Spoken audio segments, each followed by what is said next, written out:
30 feet ahead of you, 10 feet ahead of the judge, is Blood Ball and your friend Damien, who just... This is much better. Now I'm back. 120 FPS stable. Going to stay within 5 feet of Morgan, and can he hold his action and just watch the bikes? And that when the next bike comes to him, can he take his action or like a simultaneous action? You can ready your action to be like when they come at you, you will call it. Yes. That if they come at you, then that's what happens. Okay. Here we go. This other bike is going to, this person's dead, is going to race forwards, dodge past you, Judge, because there's enough movement for them to do that, swoop back in, and they're going to take their shot at you, Solomon, on the way past. So you get to attack first because you readied your action. Please and thank you. Let's see what we get. Hit him. Ah, shit. A natural 2. That's a big old miss. Yeah, you do have a heroic inspiration. Ooh, You don't have to. No, you're right. I do forget about them. He's you just know over what? in the corner. Let's do it. Let's. Why not? That's me in the corner. You go, Josh. It's another natural 2. Oh no! I'm so sorry, So Solomon. let's just erase the tape. Run that back. No, you still spent the inspiration. Shit. All right, As he if. is going to attack No, that's you. a bummer. Whoo, And I get spicy on eviscerated. this attack as he has much more prepared and adjusted to these targets. You saw earlier there was a reckless abandon to these strikes as these bikes careened past you, but they were not expecting serious resistance. They were expecting citizens underground. Seeing them turn back, it's like watching a bird of prey. It's still lightning fast, but it's so much more Now it's buttery smooth, as you can call it. It gets a dirty 20 and a 23 to hit. I just need to find the quest givers. All right, it will do. It will do 11 piercing damage with its sword, and the bike Solomon. blades will catch you for an additional 6. Yikes. For a total of 17 piercing damage as its blade strikes out past your guard, and you catch the serrated wings and edges of this engine as it strikes at you. And then it is going to disengage and blast another 60 feet away past you, back towards the distance. Can I use my bonus action in that same What is your bonus action allowed to do? I'm going to lay on hands and heal myself? No, the bonus No? action, because it was not readied. Oh, okay. Technically, this falls into Sure. ready/reaction territory, I think. Let me double check for it. I The don't bonus action would be on your turn. This is the Drukari's turn. Yeah. So in D&D 2024, readying is preparing to take an action in response to a trigger you define. So you didn't ready your lay on hands. I don't even know if you can ready a bonus action. Sure. What we can say, because I think it's actually a reasonable thing to do if you're giving up a bonus action, it just has to be a definitive in future where you're like, I'm going to attack, and I will ready to lay on hands if I am injured, but you don't know how injured you'll be. So it's like you take 1 HP, you lay on hands. You do whatever, you lay on hands. So Yeah, I should maybe install a quest thingy. as a house rule, and I think that's reasonable for a ready. We didn't discuss this in advance, so I would say let's roll a d6 on a 4. Arcane Pounder, defective Arcane Golem, malfunctioning Arcane Golem. Congratulations. You can lay on hands right now. So you see Solomon get eviscerated. Yeah. And realize how bad it is. And then he just reaches down and touches himself. And it all just knits right back up. And he has recovered 15 points of damage. Incredible. So you take a total of 2 from this horrific exchange with a jet bike that blasts off into the distance. Morgan, one bike is 60 feet away and is not turning around. The one that is heading back towards the original direction that they came from. The other bike behind you is also 60 feet away, but between you and it are Damien and Blood Ball. It keeps getting mispronounced, and even I'm doing it now. Blood Ball and Oh, okay, I need to see a wonder. Sight up on the bike that's still amidst our people, the one that hasn't ran away, basically, into the darkness again. that makes sense to me. And sighting up on that one, seeing fucking Solomon just stand stalwart, heal himself. Morgan is going to use her bonus action to do steady aim, and is just Emperor bless, and take a shot right at that jet bike. Incredible. What is steady aim? Steady aim is I can use my bonus action to give myself advantage on my next attack roll, and I can only use this feature if I haven't moved, and after I use it, my speed is 0, so I can't move. You I'm can't move using this my turn, but you're movement taking the shot. to Great. to aim. Very and cool. I got my D4. Thank you. Nat Ayo. 20. Hell All right, yeah. roll the damage. Jesus The fucking Emperor. Christ, Morgan. You made yourself immune to ones Yeah. and all your roller 20s. This dice should be a coin flip for this character, but you got around it. Is. Hello, Theo. You want to give me another D6? There you go. Boink. So that's my sneak attack plus my normal attack. So it'll be this 66 plus 4. plus 4. All right. Excellent. Call the meat wagon. Nice, nice, nice. Beautiful, beautiful. So it's. Hold on, can you math for me, Josh? 12 Looks like and 23. 18, 23. 2 silver, I can purchase more skills. 27 damage. You didn't make your headshot before, but this sputtering bike in the distance as it cranks around is immediately stopped as a last bolt shooting out of your long last punches through the throat of the rider, who revs it one last time, and it cranks forwards through 2 stalls and explodes against the wall. There are 2 burning jet bikes present. How may I help? Both of their riders are dead. No! I don't have enough. There is 1 bike currently heading away from your party. It is Okay. from you. What do you do? Is it coming back?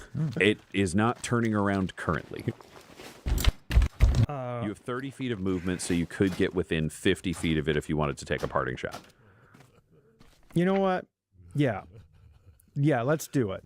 I'm like, hey, come back here. You haven't met the swift hand of justice. And then I'm going to rush forward, pull out my auto pistol after tucking away my shotgun. And I'm going to line up a shot. I'm going to brace my arm with my shield as best I can. And who knows? Maybe that gives me advantage somehow for this shot. Well, maybe. It doesn't, but maybe. Yeah. This would. You could spend that if Yeah, you you want. have you go. a point of inspiration. I'm going to use a point Why- of why inspiration. Why don't you roll to see if you hit Why don't you first? wait and see if you hit first? Yeah, Also, yeah. what's the range on your pistol? It's a hand crossbow. I have that now, so that's 40, 120. 120. So I'm making it 4120. It is 50 feet away. The auto pistol has a kind of short range of 40, meaning you will be firing with disadvantage. But you will be rolling disadvantage plus 1d4 because you are attacking with the power of the Emperor. Add a d4. Okay. Yeah, on tip, I wanted to know that Guy hates the Emperor, and so does the judge. He refuses his gifts. Okay, that sucks. That is 8. 8 8. total.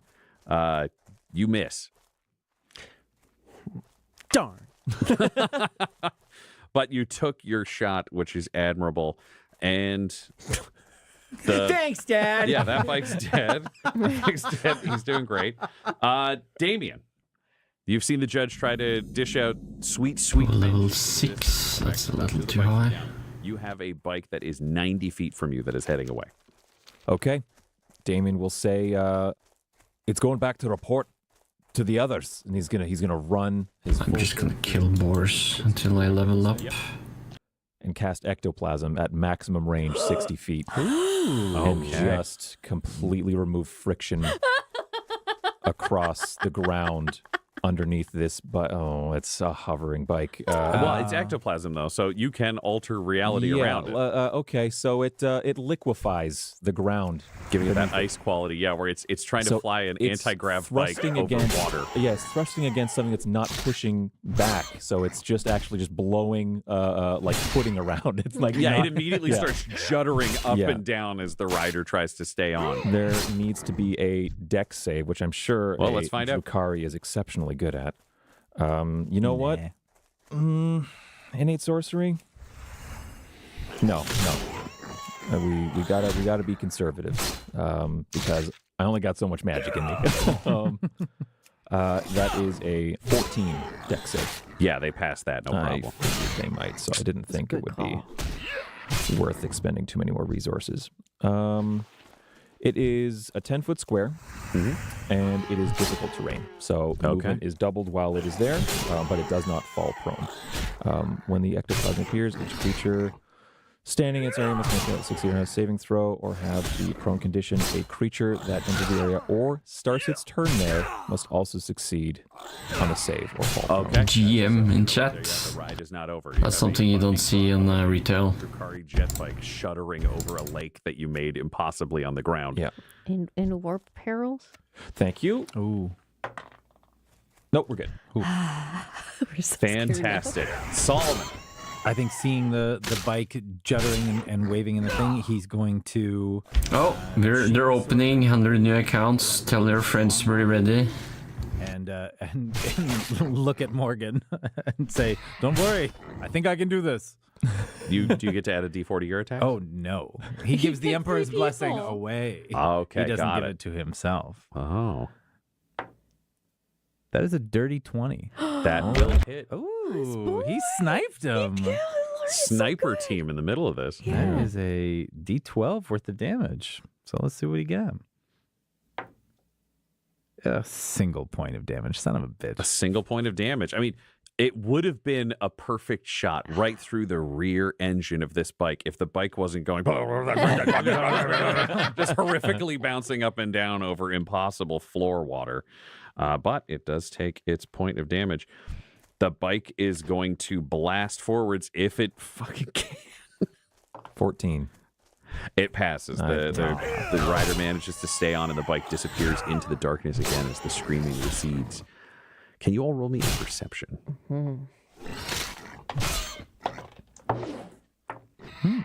Roll another nat God 20. damn. Lovely. Different dice than last. Restart. The client will update to 335. We're going to start taking some dice out of your thing. You play different ones. Like, the other dice rolled bad. I got rid of them. I have all these dice that only roll 20s I got off the internet. That's crazy. But this screaming recedes into the distance. You find yourselves battered by this advance guard that was racing through, intending to attack stalls, and the Imperium's innocent and loyal heart under this city. And all of you have this moment of collecting yourselves, and it's only you, Morgan. Only you who has experienced so much tunnel fighting, who has experienced so much. You realize the screams haven't entirely receded, because it's not just the bikes that were screaming. There are people screaming in the distance. The Drukhari are here, and they're coming to take their due. This episode of Agents of the Inquisition features the voices of Del Borovic, Guy Bradford, Josh Halbert, and Tyler Hewitt, alongside Dungeon Master Ryan LaPlante. This episode was edited and mixed by Laura Hamstra, and Agents of the Inquisition's artwork was created by Del Borovic. Our theme song is The Hordes by Megan McDuffie, and our ad breaks use the tracks No Control and Chiefs by Jazzar, whose music was provided by freemusicarchive.org.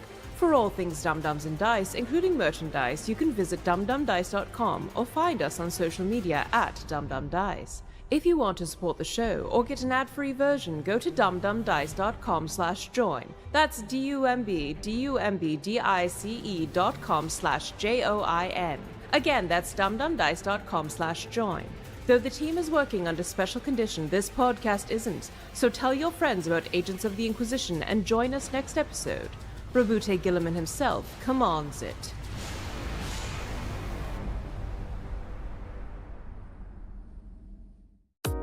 Dum-Dums and Dice has to give us No. to the supreme beings of our Patreon at this time: George Dolby, Gavin and Abby McDonald, Grandma Likes D&D, Alan, Alarain Okapi, Madre de Gatos, Guess I just need to wait a little Waffle Marie, for them to update the server. Squishy Werewolf, Funky Head, Accent Therapeutic Services in Florence, Kentucky, Lale, Jordan Oliver, Richard Wright, Brittany Fenwick, Megan Werner, A Man Out of Time, Curtis at FingerTechRobotics.com, Your Homeboy Bones, Ellis Hatch, Odigenous, Kai Koa, Squire Solaire, Sandy Sassy Pants, Amira Lockhart, James Molina, Nick Hemsing, Alex LaFountain, Mickey Blake, Corpse Knight Silver, Adamir 101, The Dankler, Anti-Core 7, Lady Destiny Stormbringer,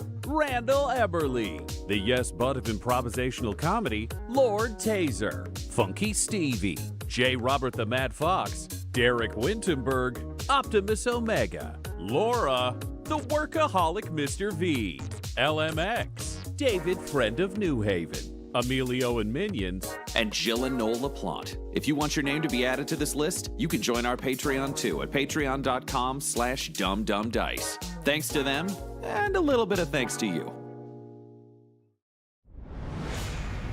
All four of you are making your way into the dark tunnels, the burrows underneath the capital city of Ravensbreast on the world of Raven Shrike, because you have made contact with the redistributors, a pirate organization secretly being run by Beatrice Hawkstar, who knows that something is going wrong down here, and redistributor activity cannot restart until the local purges are dealt with. These purges are happening underground. You've determined that they are suspicious. Not enough bodies are coming out. People are disappearing. Come on, update the launcher. Void shields that are advancing under the town. So you know the location of the next purge.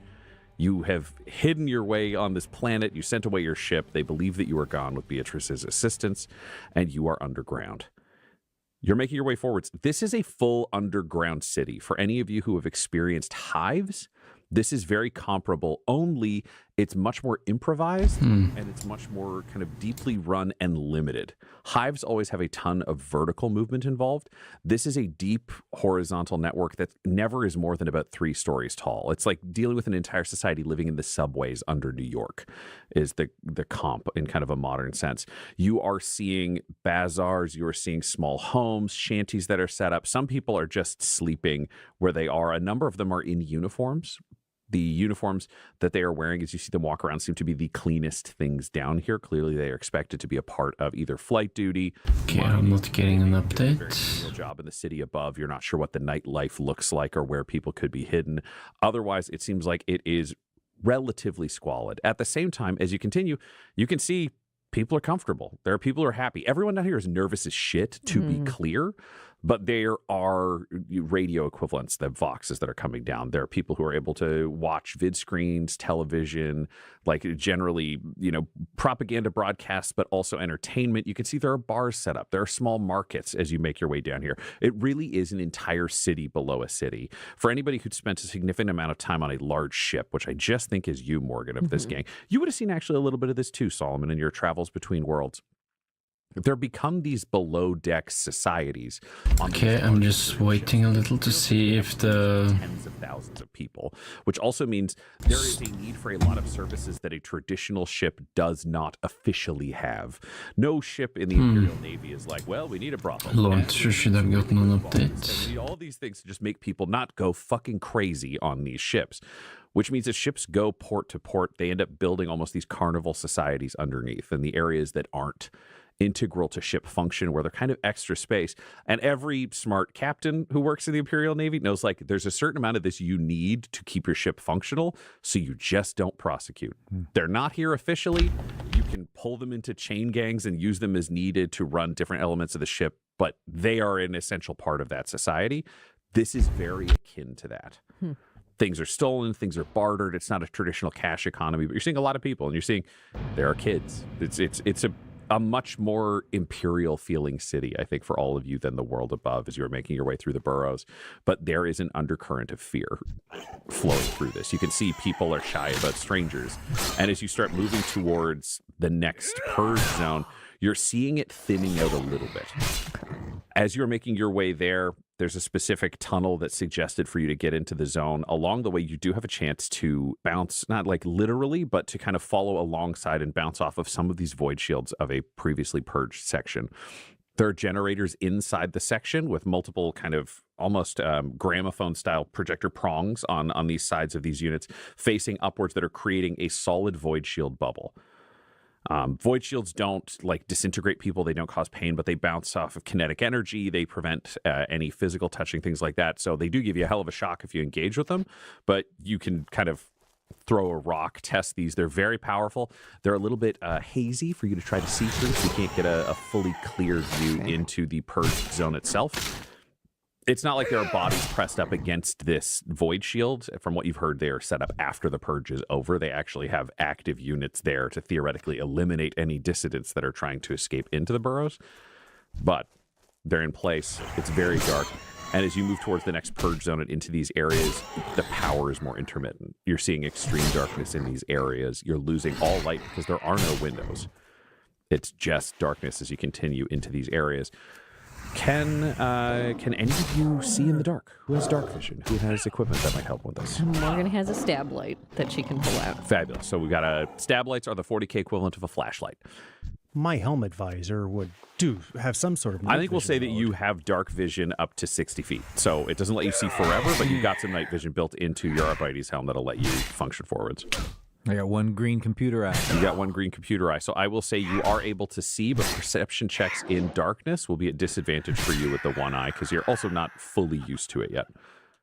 I got dark vision straight up.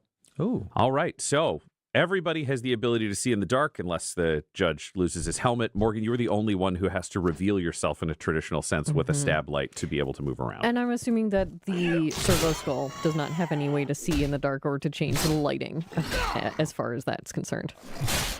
The servo skull would theoretically have basic dark vision built into it, which would mean you could use the servo skull as your vision, but it would be outside your box. Correct. Go a little third-person video game. Yeah. A little Yep. third-person video game. Down here, there are risks with that. You can kind of walk along and stumble occasionally because, again, the ground is uneven. These tunnels seem to be, some seem to be smoother than you would have expected. Some seem to be a little bit almost haunted and echoing, where they've just got like a whitish color to them. You're not sure exactly what they are. Some of them are clearly more sewer structures, other things built by the current Imperial Society. It's very, very pulled together, but the ground is uneven, but not so much so that it's a problem for you. I would say if you get into combat or something more like that where you have to move, it's going to be much trickier for you to move with third-person vision while also trying to do things. Yeah, that makes So it will negatively affect perception and other roles, but you are able to functionally move around, especially in non-combat, no problem. Great. I think then realizing that everyone else can see in the dark, she's going to keep the stab light on her, but will move in the darkness using Romeo as her eyes for the time being. Knowing you have the Mind Impulse link, do you have Romeo right over your shoulder, almost mirroring your head movements? So it's you, but off 6 inches? Or is Romeo No. higher up and behind you so you're Crushed. literally having a third-person game experience? Yes, Morgan is literally having third-person game experience because she also is trying. She's probably a little more stumbly where she's walking and will probably stay back next to Solomon so that she's shoulder to shoulder with Solomon so that he can walk her. But if she's third person, then she's not actually looking where she's walking. She's trying to see if there's anyone sneaking up on them or anything in the periphery because her eyes are up there. Yep, that makes sense. You get a message on your data slate, Morgan, that's clearly coming through from Beatrice. This is the Beatrice data slate that you've been given.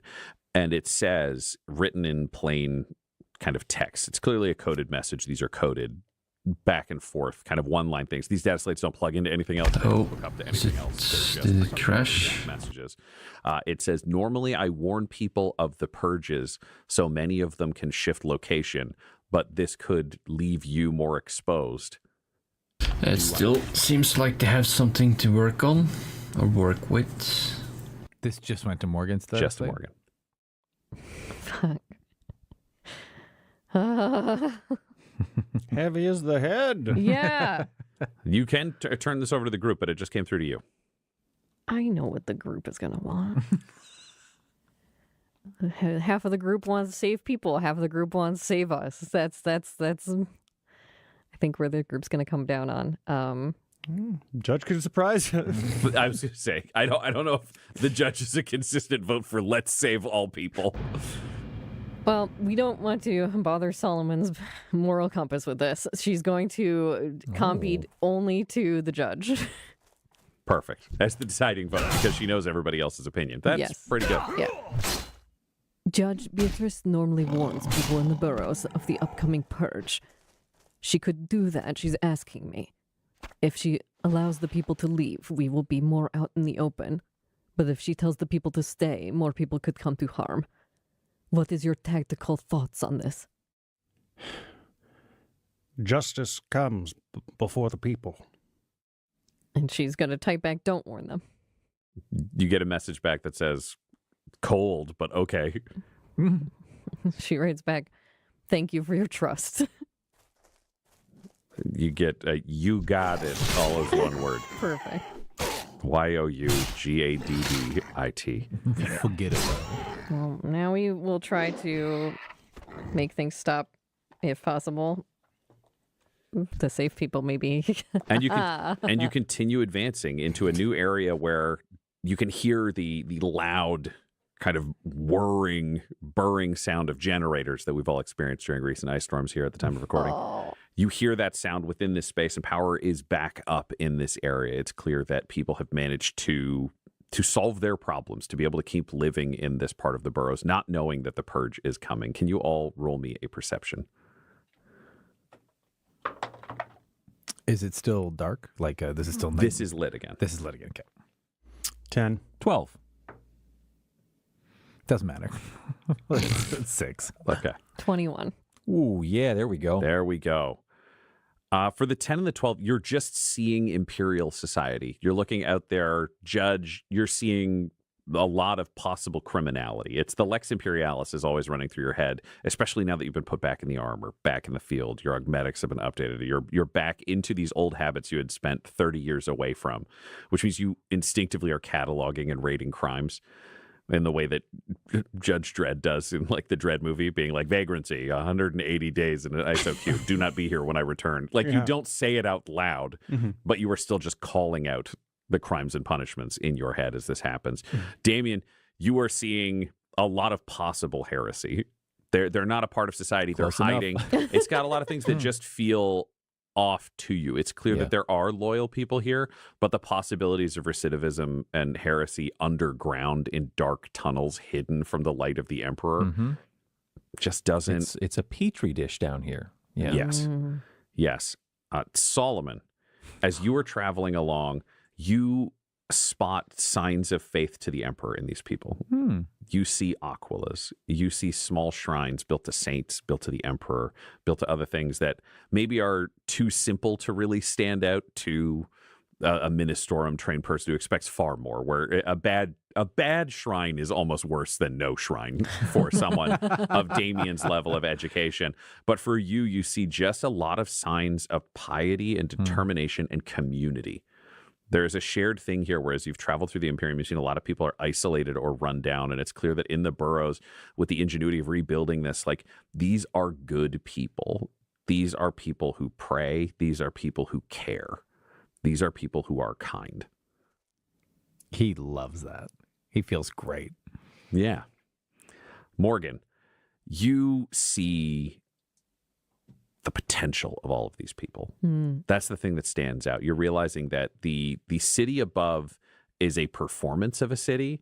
This is the actual beating heart of these mines, of this value. And the loss here is so devastating for this kind of community, for the morale of what is happening here, for all of the mining talent that is apparently down here and not mining currently.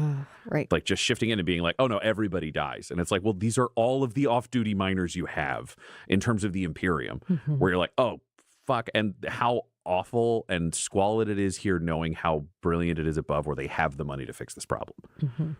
No one on this planet needs to suffer. You've never been on a planet where you're like, well, it's always like sacrifices. Well, they don't. And this is like, you guys could just build a town down the street.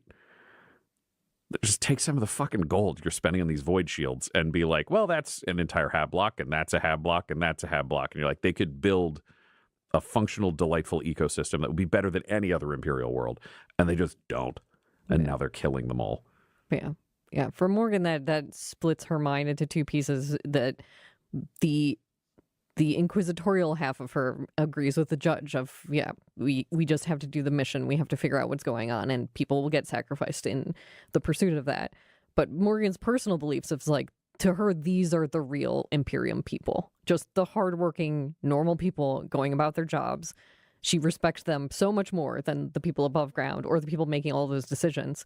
But at the same time, it's like they coalesce into one V, because the rich people murdering all of these workers is going against the Imperium. It's, in her opinion, evil, because it is hurting the Imperium, because it's hurting them being able to mine and export things that are actually helping Adeptus Astartes and the war at large. So it's like, in her opinion, now, even just being down here seeing it, she feels like the people up above are evil. Yeah.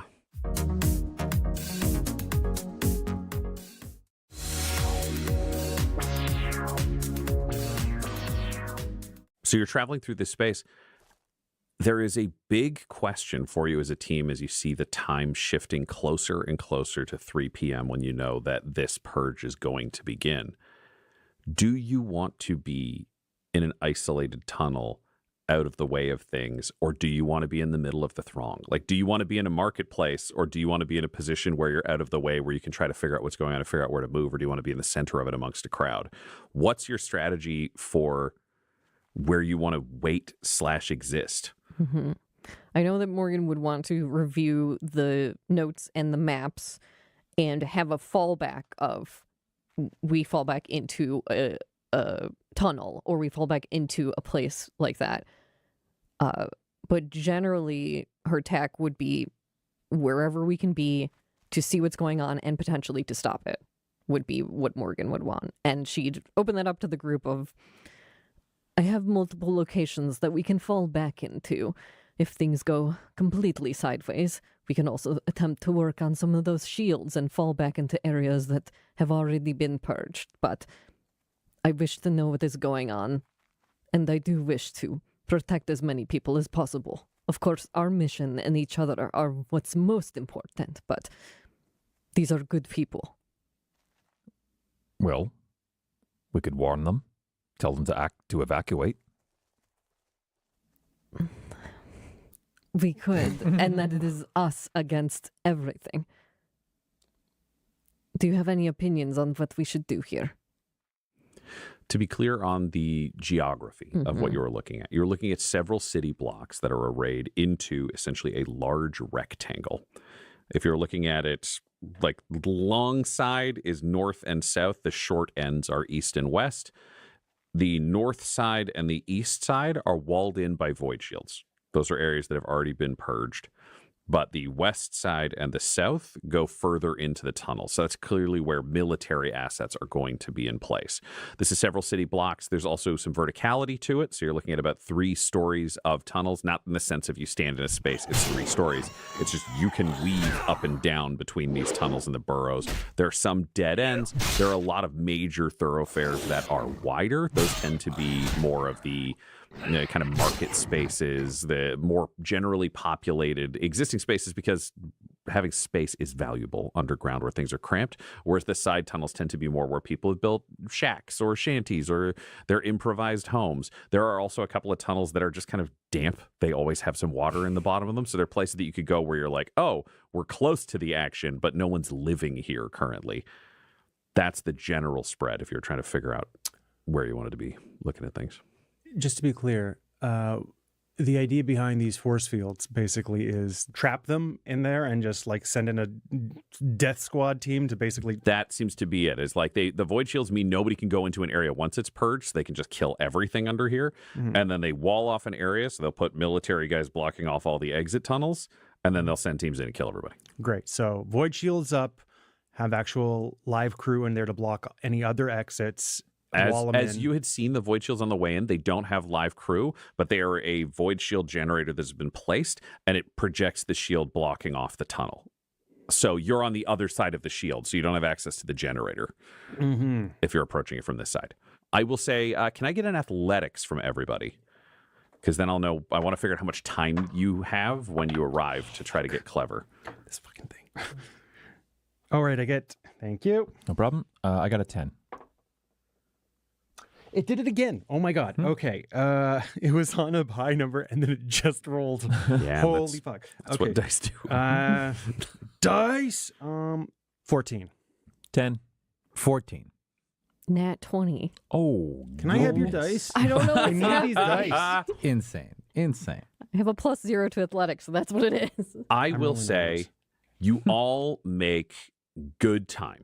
It's not exceptional time because we're looking in that like 10 to 14 range, but solid time. You don't have any extra delays, which means you do have a little time to try to like fuck around or set something up when you're here. I'd say you kind of got that like 20-minute range where you can choose where you want to be and if you want to set something up. The other thing that stands out is Morgan. You have a lot more you can do with Romeo in this space than you had originally anticipated. Great. Because there are a lot of tunnels and they have a lot of small spaces. So you have the ability to scout in a way that other teams would not if they were put in this circumstance, because you can send Romeo up to 100 feet in any direction and see what's going on. I will also say with your Nat 20, you find that there are some vents that you can travel through if you need to. Dell is celebrating more than anyone's ever celebrated. But you find that there is a ventilation system here in this section, which would allow you to go up and through the walls. You are the person who is able to do that. It would take you out of harm's way in one way, but it would also take you out of the ability to help with your traditional weaponry. The vents are not big enough for you to set up with a long glass and cover the group. If I can access the vents, does that mean I would be able to access a vent and go past where they have void shields to get to the other side where the generators are of the void shields? That is a great question. Roll me perception with advantage because you can have Romeo fly through to scout things for you. 22. Yes. Yes, you can. Okay, then that's my backup plan if everything goes to shit. Goodbye. Hold down the fort. Well, also, would Blood Ball be able to aid Dell? He's very versatile. Climbing the vents is probably beyond his physical limits. But what I would say is with the general discussion that you guys have had and with you specifically scouting this route to determine that you can get through vents to the other side of a void shield generator, the question with your 20 minutes, because you can set up whatever you want, is do you want to go over and try to deactivate the void shield generator to give you a surprise out? Yeah. Just because that had been specifically mentioned by the crew. I think that would be good because it would not only have a way for us to get out, but it would be a way to get other people out. And we could be like, scramble, get everybody out, make panic while things are going on. So I think that would be perfect if we could somehow deactivate it or get it so it will go off at our want. Fabulous. You are going over to this other side. This is going to be your big Hail Mary plan. It'll be this and then choosing the exact kind of location you want to hide out, and that will be near this if this works. Exactly. You make your way through the vents. You land. You are looking at this void shield generator through the eyes of Romeo. Mm-hmm. Do you want to switch to stab light for fine motor work, or are you sticking with servo skull? I would switch to the stab light so I can actually see. You're looking at this generator. It has a number of inputs. It's clearly got a power charger. There's an inbuilt generator within this. There's a wire running kind of deep off into the distance that has this plugged into whatever power source is there. And when I say a wire, I mean a cable that you could not close both hands around. This is a significant thing going into the distance where the power source is coming from. There is kind of the vid screen typeface on it that you can see that's displaying some general information. It's in binary. You're not sure what it says. Mm-hmm. What do you want to do to try to work with this machine? Well, obviously, the closet is too far away to be in communication, being in the asteroid field. Is there a way that I can plug in the data slate that I have from Beatrice into this machine? You could easily wire it from port to port if you wanted to, yes. Yeah, and I think sending her a message, I'm attempting to override one of the void shields, and then plugging it into the data slate and seeing what happens. You plug it into the data slate. The data slate it immediately asks you for a password. Yeah, Morgan's not a hacker. I think it's just like...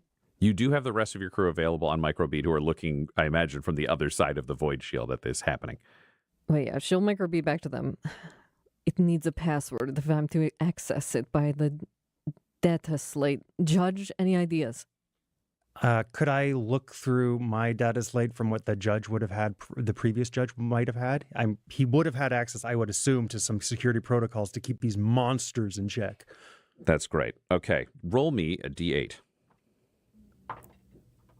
You want a low number. Remarkable. Should I use that? That's an 8. Okay. You find 8 possible passwords. Oh, dear.